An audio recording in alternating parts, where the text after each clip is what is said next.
तो आखिरकार हरियाणा में कांग्रेस की पहली लिस्ट जारी हो गई है और लिस्ट में खास बात यह है कि 3 मुस्लिम नेताओं को टिकट दिया गया है, लेकिन तीनों पर ईडी की जांच चल रही है। कांग्रेस की पहली लिस्ट के मायने क्या हैं, चलिए आपको बताते हैं। दरअसल हरियाणा में विधानसभा चुनाव से पहले सियासी हलचल काफी ज्यादा तेज हो चुकी है। बीजेपी ने एक तो कांग्रेस ने 2 सूची जारी कर दी है। बीजेपी ने पहली सूची में 67 नाम दिए हैं। बीजेपी के बाद कांग्रेस ने 31 उम्मीदवारों की अपनी पहली सूची जारी की। इसके तुरंत बाद एक और उम्मीदवार का नाम जारी किया गया। खास उम्मीदवारों में पहलवान विनेश फोगाट को जुलाना सीट से टिकट दिया गया। वहीं पार्टी ने हरियाणा के पूर्व मुख्यमंत्री भूपेंद्र सिंह हुड्डा को गढ़ी सांपला किलोई निर्वाचन क्षेत्र से चुनाव लड़ने के लिए नॉमिनेट किया है। अब देखना यह जरूरी है कि हरियाणा की कौन सी सीट पर कौन किसको मात देता है, कौन सी सीट पर कांग्रेस बीजेपी को पछाड़ते नजर आ रही है। कांग्रेस की पहली लिस्ट में सबसे खास बात नजर आ रही है कि पार्टी ने अपने सभी सिटिंग विधायकों पर पूरा भरोसा जताया। पार्टी ने पहली लिस्ट में भूपेंद्र सिंह हुड्डा समेत अपने सभी 28 मौजूदा विधायकों को टिकट दिया है। खास बात यह है कि कांग्रेस ने पहलवान विनेश फोगाट को जुलाना सीट से मैदान में उतारा है। जुलाना विनेश का ससुराल है। विनेश फोगाट ने 2018 में साथी पहलवान सोमवीर राठी से शादी की, जो हरियाणा के जिंद जिले के बख्ता खेड़ा गांव से हैं। ये गांव जुलाना विधानसभा क्षेत्र में आता है और ये जाट बहुल क्षेत्र है, तो ऐसे में माना जा सकता है कि इस क्षेत्र में विनेश फोगाट जीत भी दर्ज कर सकती हैं। वहीं पार्टी ने पूर्व सीएम भूपेंद्र सिंह हुड्डा को गढ़ी सांपला किलोई सीट से मैदान में उतारा है। सोनीपत से सुरेंद्र पंवार, गोहाना से जगबीर सिंह मलिक और रोहतक से भारत भूषण बत्रा पार्टी के लिए ताल ठोकेंगे।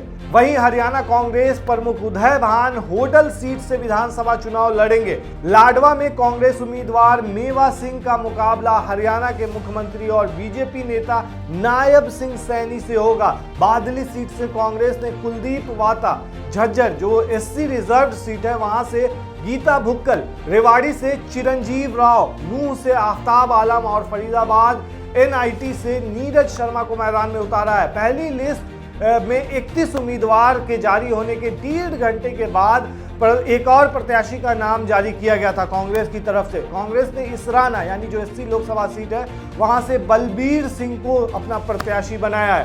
कांग्रेस की इस लिस्ट में केवल एक नाम ऐसा है जिसे 2019 के विधानसभा चुनाव में हार का सामना करना पड़ा था, चौधरी उभय भान। इस समय चौधरी उभय भान हरियाणा कांग्रेस के अध्यक्ष हैं और उन्हें होडल यानी जो एससी रिजर्व सीट है वहां से फिर से मैदान में उतारा गया है। पहली लिस्ट में पानीपत इसराना सीट के विधायक बलबीर सिंह वाल्मीकि के नाम का ऐलान नहीं हुआ था, लेकिन तुरंत बाद उसके टिकट की भी घोषणा कर दी गई। मतलब दूसरी लिस्ट में बस एक नाम था इन्हीं का।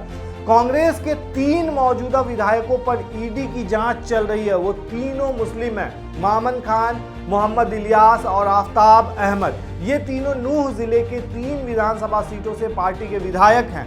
कांग्रेस की पहली लिस्ट में पार्टी ने तीनों पर फिर से भरोसा जताया है। विधायक मामन खान को पुलिस ने नूह हिंसा में भी आरोपी बनाया था और वो अभी जमानत पर बाहर हैं। एक और खास बात है, इन 29 सिटिंग विधायकों के अलावा लिस्ट में 2 दल बदलुओं के भी नाम हैं। पार्टी ने नीलो खेड़ी जो एससी रिजर्व्ड है वहां से धर्मपाल गोंदर और शाहबाद जो एससी रिजर्व्ड ही है ये भी, वहां से रामकरण काला को टिकट दिया है। पिछले विधानसभा चुनाव में रामकरण काला जेजेपी के टिकट पर चुनाव जीते थे, जबकि धर्मपाल गोंदर को निर्दलीय जीत मिली थी उस चुनाव में 2019 के चुनाव में। देखा जाए तो एक नाम जो खास है वो है इस बार विनेश फोगाट का। ओलंपियन विनेश फोगाट और बजरंग पुनिया पिछले साल भारतीय कुश्ती महासंघ के पूर्व प्रमुख और बीजेपी नेता बृजभूषण शरण सिंह के खिलाफ पहलवानों के विरोध में सबसे आगे थे। दोनों ने शुक्रवार को कांग्रेस में शामिल होकर अपनी राजनीतिक पारी की शुरुआत कर दी है। यहाँ एक तरफ विनेश फोगाट को जुलाना सीट से टिकट दिया गया, वहीं बजरंग पुनिया को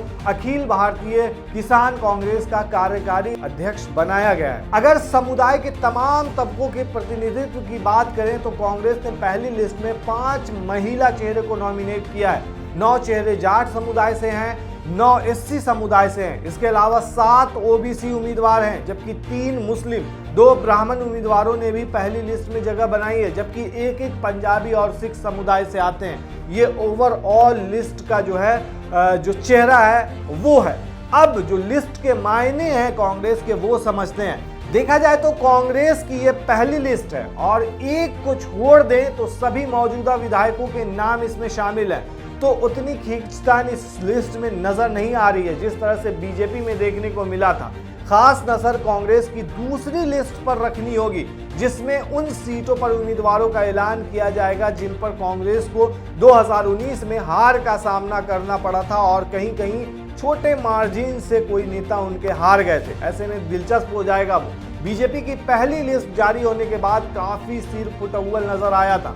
कई बड़े नामों ने खुलेआम नाराजगी जताई। अब सवाल ये उठता है कि क्या कांग्रेस ने पहली लिस्ट में इस क्राइसिस को अच्छे से मैनेज किया है? इस सवाल का जवाब दूसरी लिस्ट में छिपा होगा। देखा जाए तो कांग्रेस में बीजेपी से कहीं ज्यादा आंतरिक कलह खुलकर सामने आ सकती है। कांग्रेस के सामने भी गुटबाजी का फैक्टर एक बड़ी चुनौती बनता नजर आ रहा है। एक भूपिंदर हुड्डा का गुट और दूसरा कुमारी शैलजा का गुट।